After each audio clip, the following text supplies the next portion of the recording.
అందరికీ నమస్కారం. నేను మీ సాయి లక్ష్మి చాగంటి ఫ్రమ్ హితైషి టీవీ.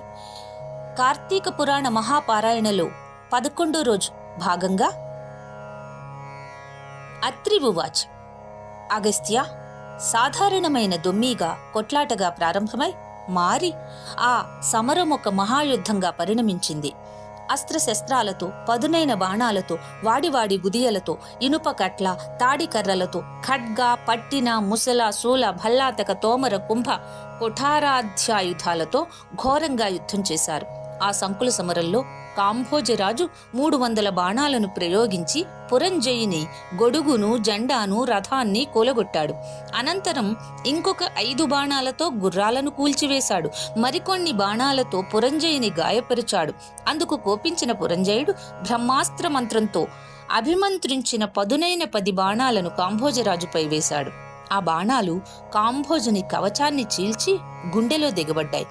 రక్తం ధారాపాతంగా కారుతుండగా తన వక్షంలో గ్రుచ్చుకున్న బాణాలను పెరికి తీసి ఆ కాంభోజ మహారాజు, ఓ పురంజయ, నేను పరుల సొమ్ముకు ఆశపడేవాడిని కాను.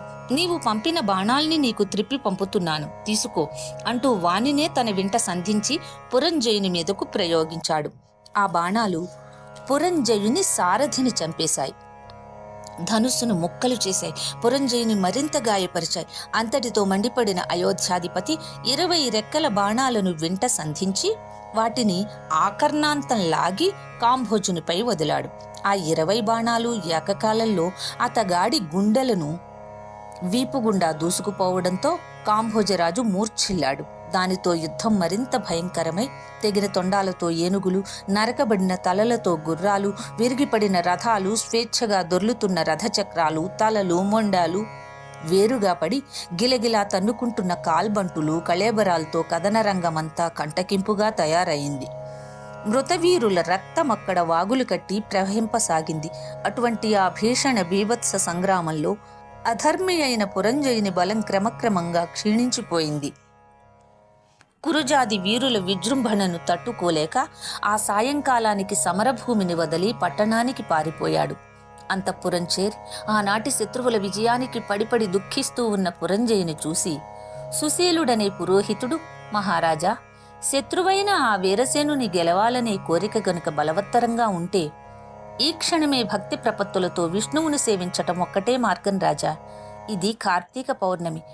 కృత్తికా నక్షత్రయుతుడై చంద్రుడు షోడశ కళా శోభాయమానంగా ఉండే ఈ వేళ ఈ ఋతువులో లభించే పూలను సేకరించి హరి ముందు మోకరించి పూజించు. విష్ణు సన్నిధిలో దీపాలను వెలిగించు. ఆయన ముందర గోవింద, నారాయణ ఇత్యాది నామాలతో, మేళ తాళాలతో ఎలుగెత్తి పాడు. ఆ పాటలతో పరవశుడవై హరిముందు నర్తించు. అలా చేసినట్లయితే ఆ విష్ణుమూర్తి అనుగ్రహం వల్ల నీకు మహావీరుడైన కుమారుడు కలుగుతాడు. కార్తీక మాసం తనను ఆరాధించే భక్తుల రక్షణార్థం 1000 అంచులతో శత్రు భయంకరమైన తన సుదర్శన చక్రాన్ని సహాయంగా పంపుతాడు విష్ణుమూర్తి. ఈ కార్తీక పుణ్యమహిమను చెప్పటం ఎవ్వరి వల్ల అయ్యే పని కాదు. భూపతి, ఈనాటి నీ ఓటమికి కారణం సైన్య బలం లేకపోవడం గాని, నీకు శరీర బలం లేకపోవడం గాని కానే కాదు సుమా. మితిమీరిన అధర్మవర్తనం వల్ల నీ ధర్మఫలం, తద్వారా దైవబలం తగ్గిపోవడమే నీ పరాజయానికి కారణం. కాబట్టి పురంజయ, శోకాన్ని వదిలి భక్తితో శ్రీహరిని సేవించు. కలతమాని కార్తీక వ్రతాన్ని ఆచరించు. ఈ కార్తీక వ్రతం వల్ల ఆయురారోగ్య, అష్టైశ్వర్య, సుఖ సంపత్, సౌభాగ్య సంతానాలు సంఘటిల్లి తీరుతాయి సుమా.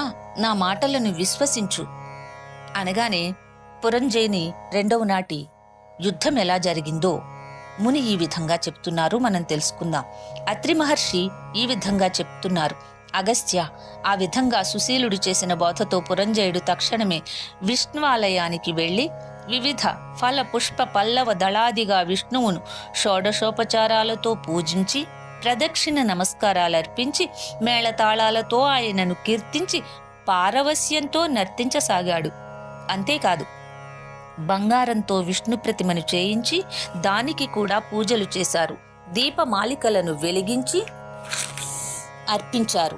ఆ రాత్రంతా అలా విష్ణు సేవలో వినీలుడై పురంజయుడు మరుసటి రోజు ఉదయమే శేష సైన్య సమేతుడై పునః యుద్ధరంగాన్ని చేరాడు. నగర సరిహద్దులను దాటుతూనే శత్రువులను సమరానికి ఆహ్వానిస్తూ భీషణమైన ధనుష్టంకారాన్ని చేశాడు. ఈ ఠంకారం చెవినబడిన కాంభోజ కురుజాది బలాలు పురంజయుడిని ఎదుర్కొన్నాయి.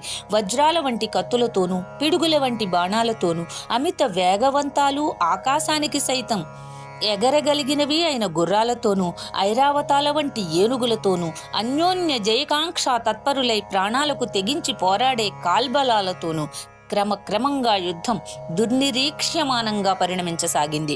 గత రాత్రి పురంజయుడు చేసిన పూజలకు సంతుష్టుడైన గరుడగమనుడు అతనికి దైవబలాన్ని తోడు చేయడం వల్ల ఆనాటి యుద్ధంలో శత్రురాజుల శక్తులన్నీ ఉడిగిపోయాయి. కాంభోజుల గుర్రాలు, కురుజాదుల ఏనుగులు, వివిధ రాజుల రథబలాలు, వైరికూటం యొక్క పదాతి బలాలు దైవ కృపా ప్రాప్తుడైన పురంజయుని ముందు చిత్తుచిత్తుగా ఓడిపోయాయి. పురంజయుడి పరాక్రమానికి గుండెలవిసిపోయిన పగవారందరూ ప్రాణభీతితో రణరంగాన్ని వదిలి తమ తమ రాజ్యాలకు పరుగులు తీశారు. అంతటితో విష్ణు అనుగ్రహం వల్ల విజయాన్ని పొందినవాడై పురంజయుడు అయోధ్య ప్రవేశం చేశాడు.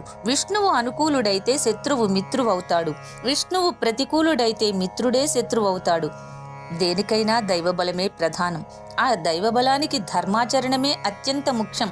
అటువంటి ధర్మాచరణలో ప్రప్రథమైన కార్తీక వ్రత ధర్మానుష్ఠానంతో ఎవరైతే శ్రీహరిని సేవిస్తారో వారి సమస్త దుఃఖాలు కూడా చిటికల మీదనే చెమడిపోతాయి. అగస్త్య, విష్ణు భక్తి సిద్ధించడమే కష్టతరం. అందున కార్తీక వ్రతాచరణాసక్తి శక్తి కలగడం ఇంకా కష్టతరం. కలియుగంలో ఎవరైతే కార్తీక వ్రతము శ్రీహరి సేవ వదలకుండా చేస్తారో వాళ్ళు శూద్రులైనా సరే వైష్ణవోత్తములుగా పరిగణించబడతారు. వేద విధులైన బ్రాహ్మణులైనప్పటికీ కూడా ఈ హరిసేవ కార్తీక వ్రతాచరణలు లేని వాళ్ళు కర్మచండాలురేనని గుర్తుంచుకో. ఇక వేదవేత్తయ్యై హరిభక్తుడై కార్తీక వ్రతనిష్ఠుడైన వాని యందు సాక్షాత్తు ఆ విష్ణువు నివసిస్తాడని చెప్పబడుతోంది కదా. ఏ జాతి వాళ్లైనా సరే ఈ సంసార సాగరాన్నించి బయటపడి ఉత్తమగతుల్ని పొందాలనే కోరికతో విష్ణువుని అర్చించినట్లయితే తక్షణమే వాళ్ళు తరించుకుపోయినట్లుగా భావించు. అగస్త్య, స్వతంత్రుడు గాని పరతంత్రుడు గాని హరిపూజాసక్తుడై ఉంటేనే ముక్తి. భక్తులక శ్రీహరి విష్ణువుకి భక్తులు అన్యోన్యానురాగబద్ధులై ఉంటారు. భక్తులకు ఇహపరాలు రెండింటినీ అనుగ్రహించి రక్షించగలిగిన ఏకైక దైవం ఆ వాసుదేవుడే. విశ్వమంతటా నిండి ఉన్న ఆ విష్ణువునందు భక్తి ప్రపత్తులున్న వారికి మాత్రమే కార్తీక వ్రతావకాశం చేజిక్కుతుంది. కాబట్టి వేదసమ్మతము, సకల శాస్త్రసారము, గోప్యము, సర్వవ్రతోత్తమోత్తమము అయిన ఈ కార్తీక వ్రతాన్ని ఆచరించిన కనీసం కార్తీక మహాత్యాన్ని మనస్ఫూర్తిగా విన్నా కూడా వాళ్ళు విగత పాపులై అంత్యంలో వైకుంఠం చేరుకుంటారు. మహత్వపూర్వకమైన ఈ 22వ అధ్యాయాన్ని శ్రద్ధాకాలంలో పఠించటం వల్ల పితృదేవతలు కల్పాంత తృప్తిని పొందుతారు సుమా అని పురంజయునికి మోక్షం కలగడం వివరిస్తారు. హే అత్రిమునీంద్ర, విష్ణు కృప వల్ల విజయుడైన పురంజయుడు ఆ తరువాత ఏం చేశాడో వివరించు అని అగస్త్యుడు కోరడంతో అత్రి మహాముని ఇలా చెప్పసాగారు. భగవత్కృప వల్ల భండన భూమిలో విజయలక్ష్మి వరించిన పురంజయుడు అమరావతిలో ఇంద్రుని వలె తన అయోధ్యలో అత్యంత వైభవంతో ప్రకాశించాడు. గతంలోని దుష్టభావాలను విసర్జించి సత్య శౌచ పాలనము, నిత్య ధర్మాచరణము, దానశీలత, యజ్ఞయాగాది నిర్వహణలు ఇత్యాదులు చేస్తూ ప్రతివర్ష ప్రయుక్త కార్తీక వ్రతాచరణం వల్ల విగత కల్మషుడై విశుద్ధుడై అరిషడ్వర్గాలను, ఇక్కడ మనం ఒకటి చెప్పుకోవాలి, అరిషడ్వర్గాలు అనేటటువంటి మాట అందరూ వింటూ ఉంటారు. కానీ ఈ అరిషడ్వర్గాలు అంటే ఏమిటి అనంటే, షడ్వర్గాలు అంటే 6 అన్నమాట. అరి అంటే శత్రువులు, అరి అంటే శత్రువు అని ఇక్కడ నిగూఢ అర్థాన్ని చెప్పుకోవాలి. కామ, క్రోధ, లోభ, మోహ, మద, మాత్సర్యాలు అనేటటువంటి 6ంటికి అరిషడ్వర్గాలు అంటే మన శరీరంలో ఉన్నటువంటి ఈ 6 కూడా మనకి శత్రువులతో సమానం అన్నమాట. అటువంటివి ఆ 6ంటిని మనం జయించినప్పుడే మనిషి పరిపూర్ణుడవుతాడు. అలాంటివి జయించి పరమ వైష్ణవుడై మనసాగాడు ఎవరు? ఈ పురంజయుడు. అంతేకాదు నిరంతరం కూడా శ్రీహరి పూజా ప్రియుడై ఏ దేశాలలో, ఏ ఏ క్షేత్రాలలో, ఏ తీర్థాలలో విష్ణువును ఏ ఏ విధాలుగా పూజించటం వల్ల తన జన్మ తరిస్తుందా అనే తపనతో ఉండేవాడు. అంతగా హరిసేవా సంవిధాన సంతృప్తుడైన కారణంగా ఒకనాడు ఆకాశవాణి, పురంజయ, కావేరీ తీరంలో శ్రీరంగ క్షేత్రం ఉంది.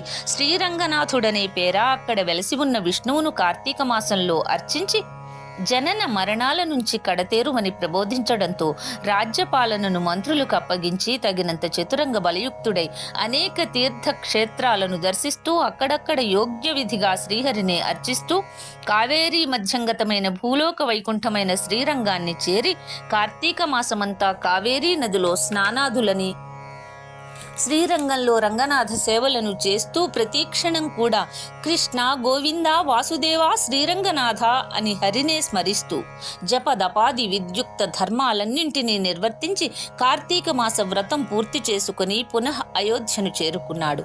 అనంతరం ధర్మకాలం వల్ల సత్పుత్ర పౌత్రాదుల్ని పొంది కొన్నాళ్లు సర్వభోగ వివర్జితుడై భార్యా సమేతంగా వానప్రస్థాశ్రమాన్ని స్వీకరించి కార్తీక వ్రతాచరణ, విష్ణు సేవలలోనే లీనమై తత్పుణ్యవసాన అంత్యంలో వైకుంఠాన్ని చేరుకున్నాడు. ఏవం శ్రీ స్కాంద పురాణాంతర్గత కార్తీక మహాత్యే వింశాధ్యాయౌ అనగా 21, 22, 23 అధ్యాయాలు 11వ పారాయణగా, అంటే 11వ రోజు నాటి పారాయణగా, ఇది 11వ రోజు పారాయణ అంటే ఏకాదశి కదా, కార్తీక శుద్ధ ఏకాదశి నాటి పారాయణ పూర్తయింది.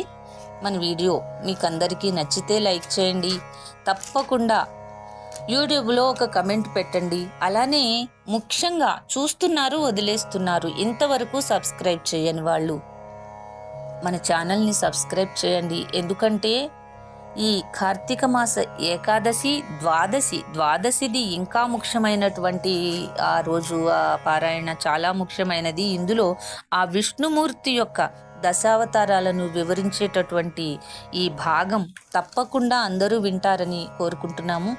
నేను కూడా ఏం చేస్తాము అనంటే హితైషి టీవీ నుంచి మీకు మీరెప్పుడు విన్నా సరే ప్రతిరోజు ఉదయం 12 గంటలకి ఎపిసోడ్ మీకు అందచేస్తున్నాము. తప్పకుండా మీ వెసులుబాటున్న సమయాల్లో మన ఈ కార్తీక పురాణాన్ని విని ఒక్క కమెంట్ పెట్టండి. ధన్యవాదాలు. మీ సాయి లక్ష్మి చాగంటి ఫ్రమ్ హితైషి టీవీ.